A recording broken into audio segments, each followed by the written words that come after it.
ये मार्कर है। मार्कर की संख्या कितनी है? मेरे हाथ में मार्कर की संख्या कितनी है? एक है। अगर इसमें एक और कर ले तो कितनी हो जाएगी? दो हो जाएगी। इस तरह से कुल मार्कर की संख्या कितनी हो गई? दो। एक और दो, अगर एक और लेते तो कितनी हो जाती? तीन हो जाती। तो इस तरह से एक दो तीन, ये मार्कर को क्या कर रहा है? गिन रही है।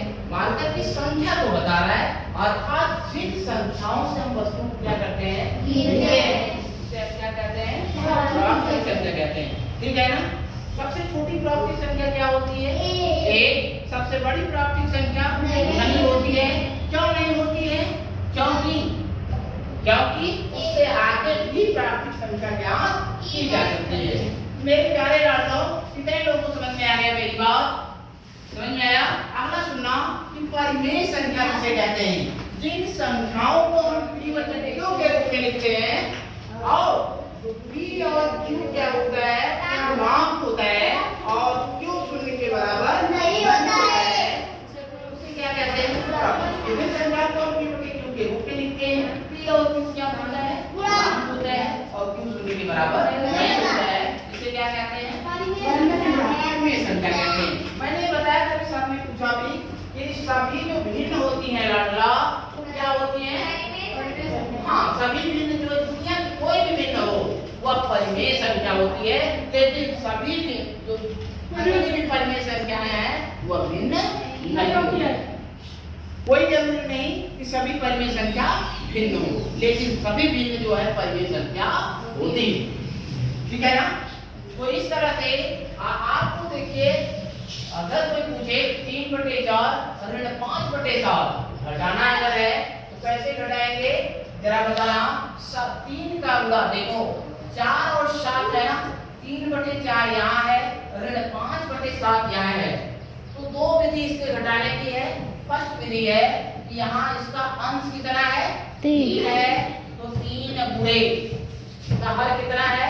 7 है। 7 ऋण ये 5 गुणे कितना? 4/7 जो 28। ठीक है ना? आगे ध्यान दीजिएगा, 7 तरीका कितना होगा? 21। ऋण 5 जो उनको 20/28 कभी। फिर कितना हो जाएगा लाडला?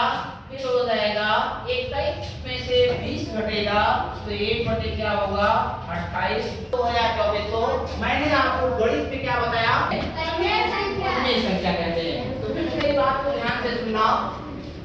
आज दिनांक 19/7/2024 को, ठीक है, हमारे आरपी सर श्री आरूप सहगल ने आपको क्या बताया? आपको क्या क्या बताया?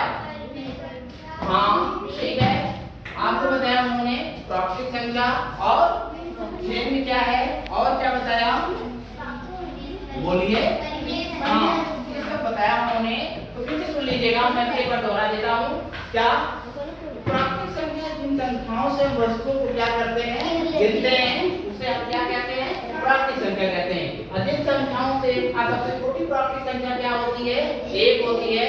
सबसे बड़ी प्राकृतिक संख्या नहीं होती है। ठीक है ना? प्राकृतिक संख्या को 1 2 3 4 5 6 से लिखते हैं। ठीक है ना? अगला है परिमेय संख्या किसे कहते हैं? इन संख्याओं को हम p बटे q के रूप में लिखते हैं और q शून्य के बराबर नहीं होता है और p और q क्या होता है? पूर्णांक होता है। ठीक है? इसे क्या कहते हैं?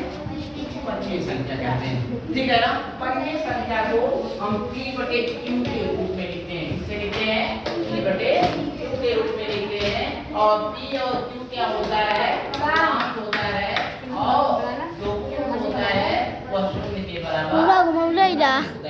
इतना आपको ध्यान होना चाहिए।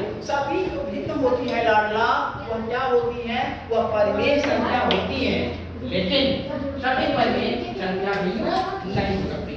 ठीक है?